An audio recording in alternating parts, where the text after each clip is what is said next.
This is Stories with Steve O Gaming, SWS Gaming, and we are here to present another video.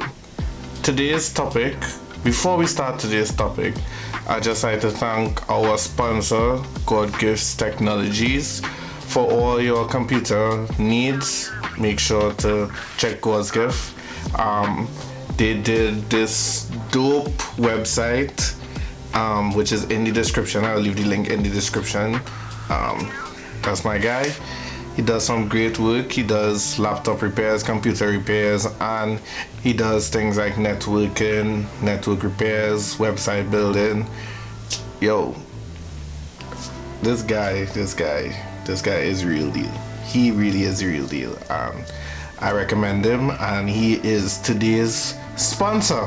So make sure you'll check out God's Gift Productions, God's Gift Technologies, God's Gift. It's all under the same guy. Does dope work. Right, so for today's video, we are going to speak about gaming consoles. And yes, I know a lot of y'all who check out the channel may be parents, or you may have a little money saved up and you want to buy a console. And there are a lot of consoles out there. Some of them you would know about, some of them you don't know about, and today we're going to discuss them all. I want to start off this video about talking about the Xbox Series X and the Xbox Series S, and also the PS5. I know a lot of you are excited about getting either the new Xbox or the new PS5. I would recommend that you do not buy it. What?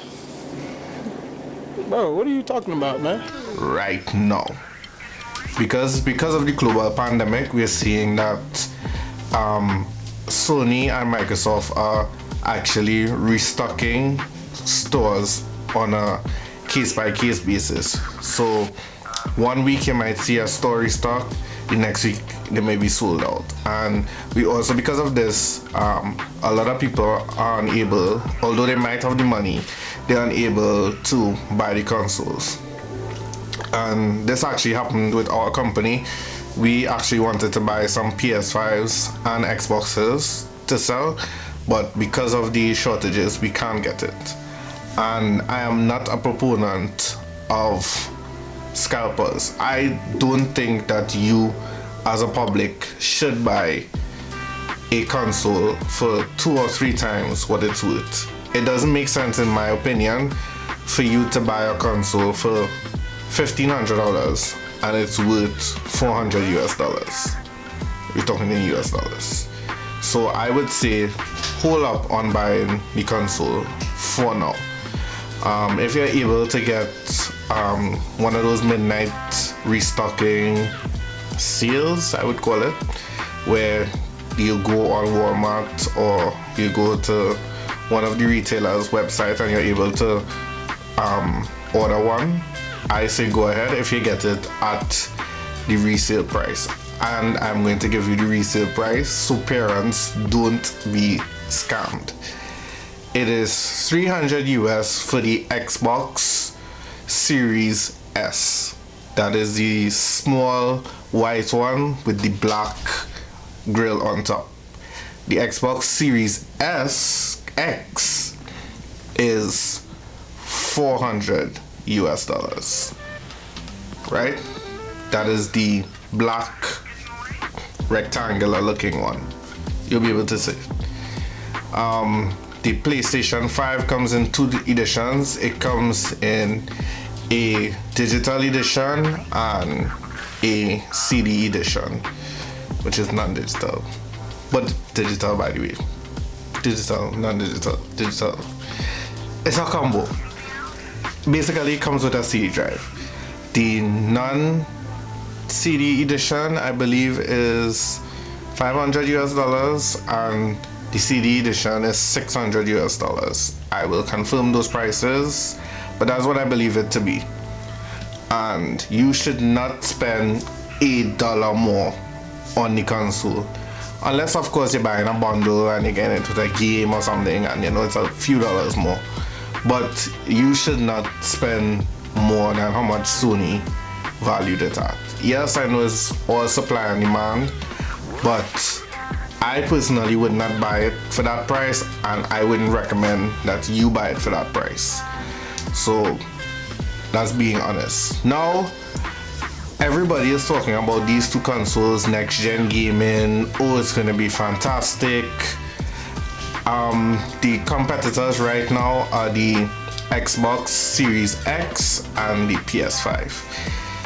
I personally, for me, would buy the Series S, which is the 300 variant.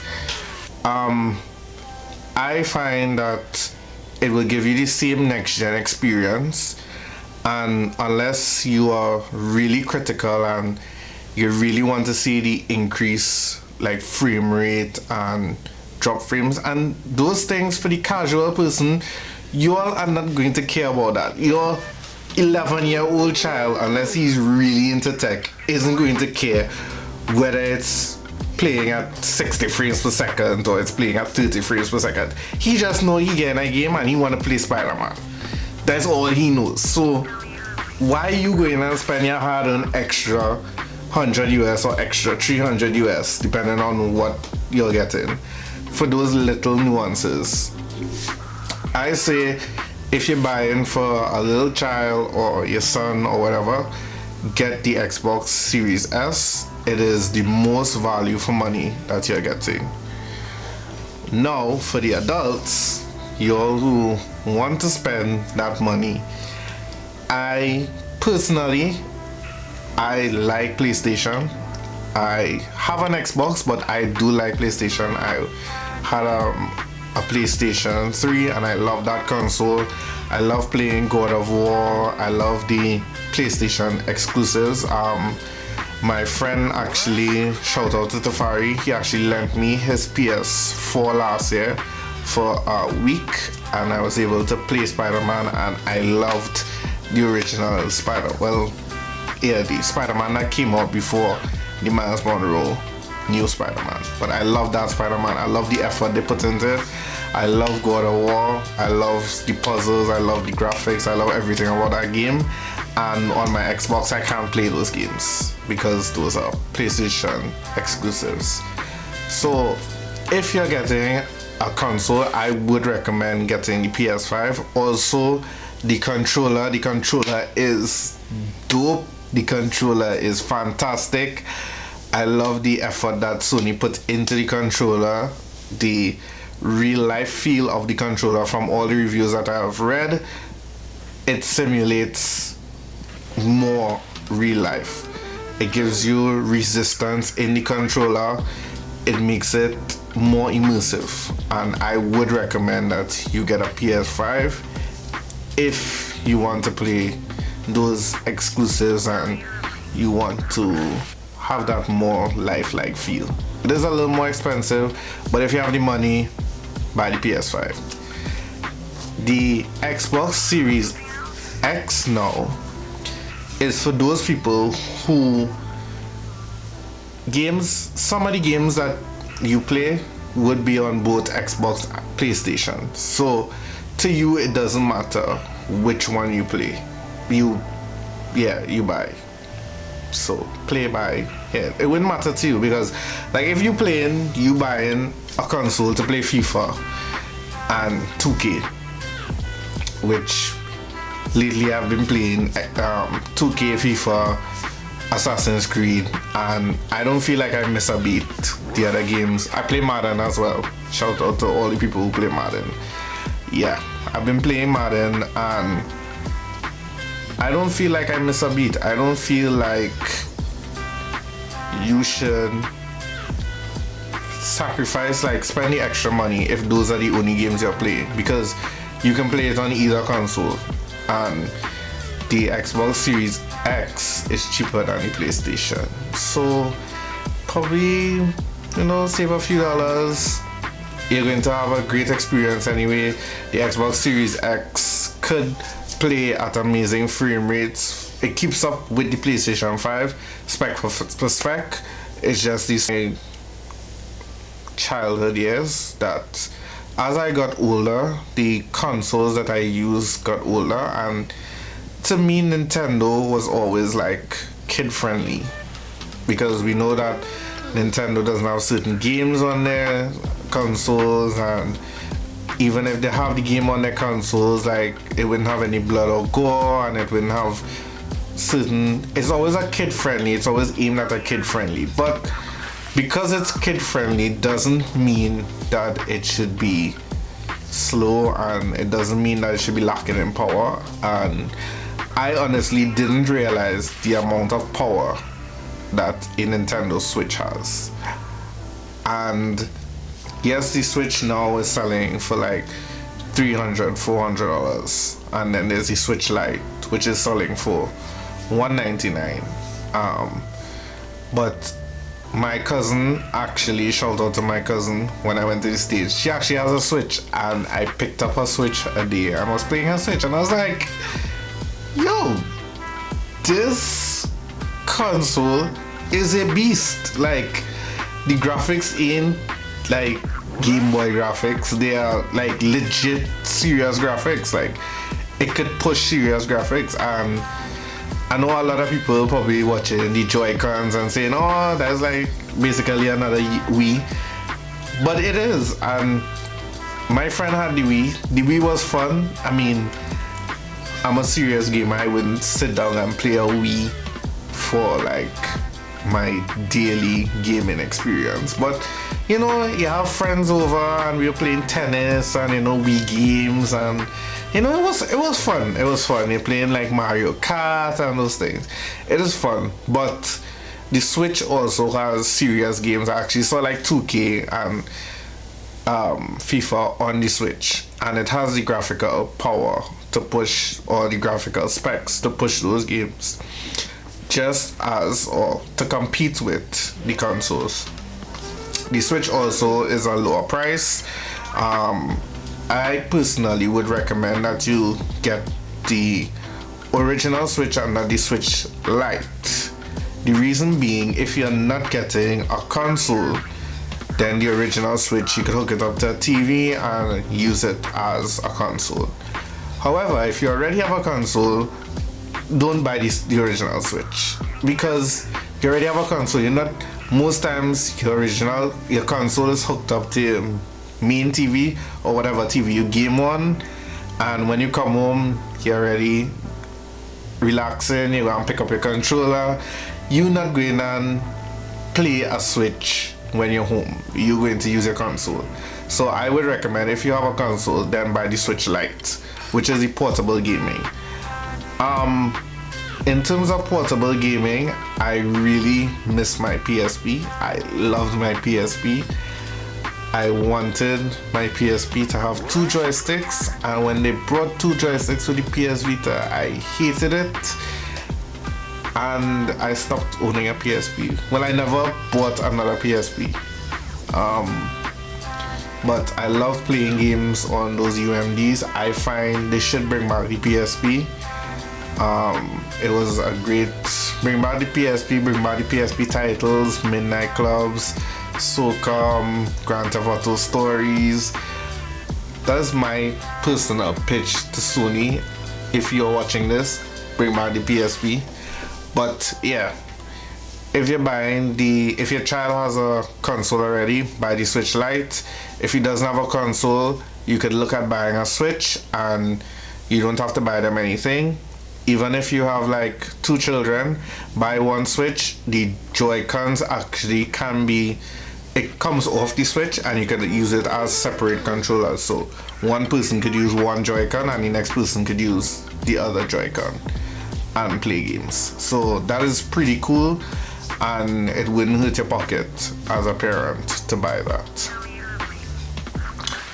Also, we have to speak on the lower end of the spectrum, and I'm talking about those consoles that you would see on eBay and Amazon, those emulator consoles.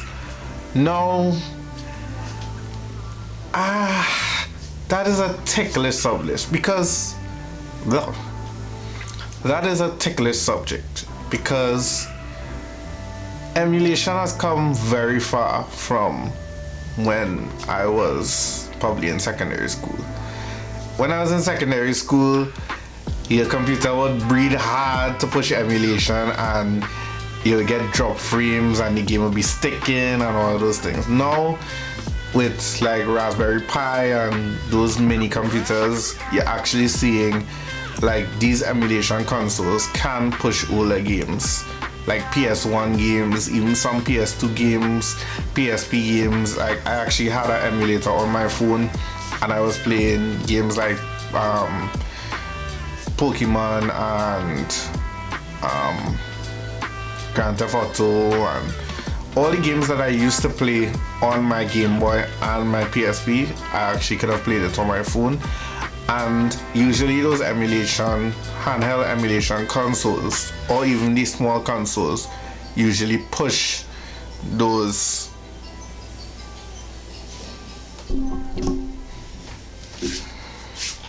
So let's talk about emulation consoles.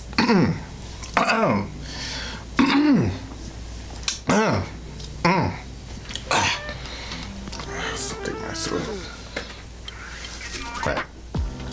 So let's talk emulators, emulation consoles, emulation consoles, emulators. And I think that emulation has come a long way since like 2009, 2010. We're seeing more and more of those cheaper consoles being able to push emulators really good.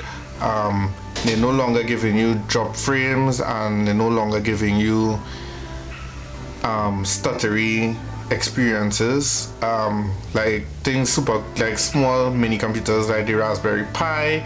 We see a lot of people building off of that platform, and it's a really great value for a small computer. You should look it up. It's a very small computer and it can push a lot of power, like graphical power and processing power.